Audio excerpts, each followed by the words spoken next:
Mobile phone आज की तारीख में ये सिर्फ एक डिवाइस नहीं बल्कि हमारी जिंदगी का एक बहुत जरूरी हिस्सा बन चुका है।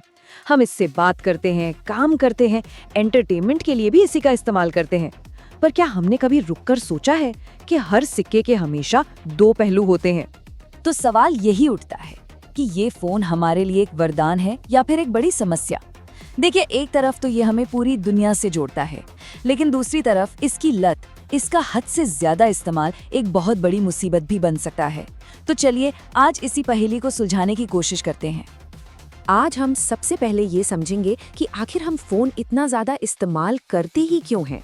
फिर देखेंगे कि इसका हमारी सेहत पर, हमारी जिंदगी पर क्या असर पड़ रहा है, और हाँ, आखिर में कुछ समाधानों पर भी बात करेंगे।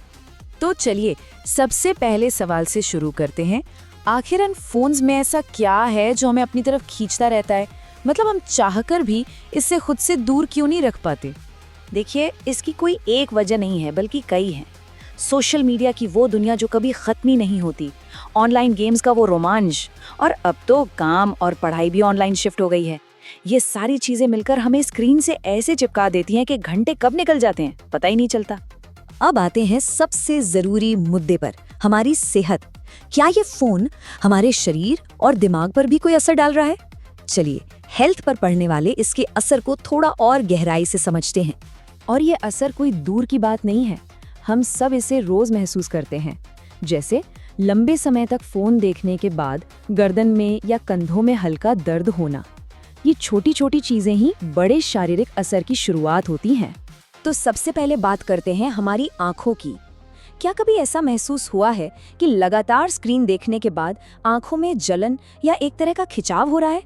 इसे बिल्कुल भी हल्के में नहीं लेना चाहिए। आंखों में दर्द, सिर दर्द और गर्दन का दर्द, ये सब डिजिटल आई स्ट्रेन के लक्षण हो सकते हैं। और अगर हमने इस पर ध्यान नहीं दिया तो ये लंबे समय में हमारी नजर को भी कमजोर कर सकता है। आंखों के बाद जो दूसरी सबसे बड़ी चिंता है वो है हमारी नींद। क्या आपको भी रात में अच्छी गहरी नींद लेने में मुश्किल आ रही है? पता है होता क्या है, हमारे फोन की स्क्रीन से जो नीली रोशनी निकलती है वो हमारे दिमाग को जगाए रखती है। ये दिमाग को सिग्नल देती है कि अभी भी दिन है। इससे हमारे शरीर में नींद लाने वाला जो हार्मोन होता है ना, मेलाटोनिन, वो कम बनता है और नतीजा हमें गहरी और आरामदायक नींद नहीं आती। और इसका असर सिर्फ शरीर पर नहीं बल्कि मानसिक तौर पर भी होता है। फोन पर लगातार आने वाले नोटिफिकेशंस और इन्फॉर्मेशन की बौछार हमें तनाव, चिंता और यहाँ तक कि चिड़चिड़ा भी बना सकती है। लेकिन कहानी यहीं खत्म नहीं होती। फोन की ये लत हमारी सेहत से भी आगे बढ़कर हमारी जिंदगी के दूसरे हिस्सों पर भी असर डालती है। जरा सोचिए, पढ़ाई में ध्यान न लगना, परिवार के साथ होते हुए भी उनसे कटे कटे रहना, और सबसे बड़ी बात, हमारा वो कीमती समय जो हम कभी वापस नहीं ला सकते। ये सब कहीं न कहीं फोन के बहुत ज्यादा इस्तेमाल का ही नतीजा हो सकता है। लेकिन घबराने की कोई बात नहीं है। अब जब हम इस प्रॉब्लम को अच्छे से समझ चुके हैं तो चलिए इसके समाधान की तरफ बढ़ते हैं। अच्छी खबर यह है कि हम इस सिचुएशन को बदल सकते हैं। तो हम क्या कर सकते हैं? कुछ बहुत ही आसान से स्टेप्स हैं। सबसे पहले अपने लिए एक टाइम लिमिट सेट करें। दूसरा, काम और पढ़ाई को पहली प्राथमिकता दें। तीसरा, फोन से बाहर की दुनिया में भी वक्त बिताएं, जैसे खेलकूद या कोई किताब पढ़ना। और हाँ, पेरेंट्स के लिए बहुत ज़रूरी है कि वो अपने बच्चों के स्क्रीन टाइम पर नज़र रखें।